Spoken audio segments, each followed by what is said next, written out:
Chris Griffin's character has ping-ponged back and forth between being clueless and sweet to being downright manipulative and violent. While some characters in the show had a clear progression into being good or bad, Chris's journey has been conflicting and a little confusing. On the surface, Chris is the talented and underappreciated son typically featured in the background. At the beginning of the series, he showed a passion for art and had wanted to quit the Scouts to focus more on his passion rather than collecting badges. He showed some skill when doodling an animation of raccoons raiding their camp and managed to be picked up by an art dealer for his paintings. Had Chris wanted to, he could have become a major success, but he chose his family above his career. He's also shown to have a lot of potential when it comes to playing baseball. Once again, he was proven to have a clear chance at success had Peter and his friends not grown greedy and sabotaged him.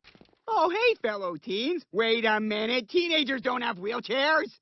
This had been hard to watch. Though Peter had felt remorse for his friends hurting his son, and Chris had been able to get revenge in his own way, it wasn't a happy ending. Chris was still used by his father to make money off of his talent, making him a target by Joe, Cleveland, and Quagmire. Without a doubt, the most impressive thing Chris accomplished was taking on Space Camp. It's no secret that Chris isn't the sharpest student. My dad's smarter than your dad. We have the same dad, idiot. Yeah, but mine's smarter. He had been expelled from school a few different times and was written off by his peers and family as being an idiot. This understandably ruined Chris's self-esteem. It only grew worse when, after arriving at Space Camp, he found himself completely out of his depth and begged to return home. When the family came to pick him up, Chris's spirits lifted enough to give them a small tour of the shuttle, only for them all to end up rocketing into the atmosphere. When it looked like the family was going to perish trying to get back to Earth, Chris was able to use what he learned to save their lives, having him declared a hero. Though it may not count as heroic or glamorous, the one thing that's been fairly consistent about Chris's character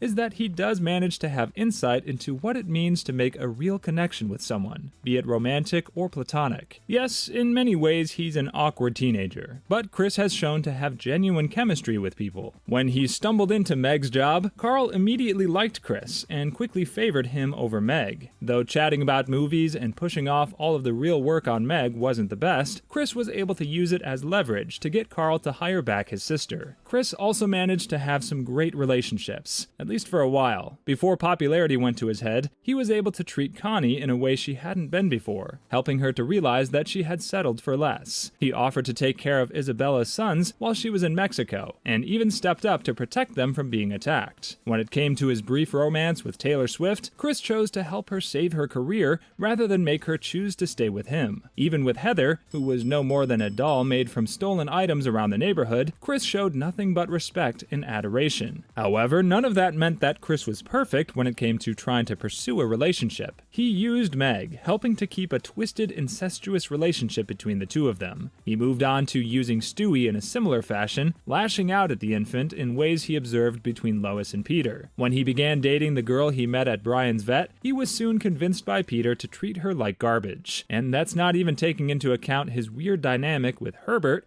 or his passing flings with far older women. One of the most well-known mess-ups he had was when he decided to send a picture of his own genitals to try and impress a girl, leading to Chris becoming a registered sex offender. Chris found himself ostracized from the town, unable to shake the label of a until he decided to undergo chemical castration. This was a bittersweet arc in the storyline, as Chris had to essentially warp himself to be accepted again. It was upsetting to see he snapped out of it when he was given the slightest bit of affection, leading us to believe that his obsession with may in fact be a desperation for closeness his family has denied him. Like any teenage boy, he's not expected to be perfect. He's made some small mistakes, such as stealing from Lois's purse in order to buy shoes that would impress his peers. He chose to escape from his dull life at home by huffing glue, and even went as far as to have an expensive collection brought to him on his request when they won the lottery. The show's writers got very comfortable establishing Chris as someone with a violent and unsettling nature, often playing off his aggressive tendencies in cutaway gags and throwaway parts of episodes. He was shown luring Peter into a trap that crushed the man's head with logs. He was played off as being the type to watch Peter while he slept, being a figure of terror in the house. In storylines that gave the teenager more screen time, Chris leaned more towards mannerisms that would be a massive red flag. One such storyline involved one of the episodes in which Chris was struggling in his schoolwork, leading him to becoming enrolled in a vocational school. Here, Chris fell in with a crowd of young men who were looking to break into the gangster way of life, using violence to intimidate. At the very least, Chris found a way to get back into school using the very tactics he picked up from his friends. Chris's downfall was established further when the family decided to reverse roles in order to teach Meg and Chris a lesson about adulthood. While Meg was at home taking care of the cleaning, cooking, and caring for Stewie, Chris took up Peter's job at the brewery. Peter had made the job look simple enough, but that was because Peter did the bare minimum on his most productive days. When Chris took over, Angela soon overstepped and overloaded the teenager with far too much work. Chris, being young and inexperienced, allowed himself to be used to the point of exhaustion. Chris wasn't able to be saved from the situation until he had a breakdown and ended up in the hospital after a heart attack. Unfortunately, age didn't work in Chris's favor, with every look into his future being a harsh punch in the gut. In an earlier episode, when Stewie found himself in the future, Chris was shown with a toxic woman. Vanessa constantly berated him and demanded him to put his parents away so they could take over the Griffin home. In another episode showing Stewie as a success, Chris and the rest of the Griffins were struggling and settling for less. As it turned out, in this version of his future, Chris had decided that a great use of his time would be training his genitalia on how to communicate, leading to him carrying on conversations with it. Well, aren't you going to introduce me? I'm getting to it if you'll give me a second. And oddly enough, for Meg to also talk to it as though it was perfectly normal. Hi, Chris's.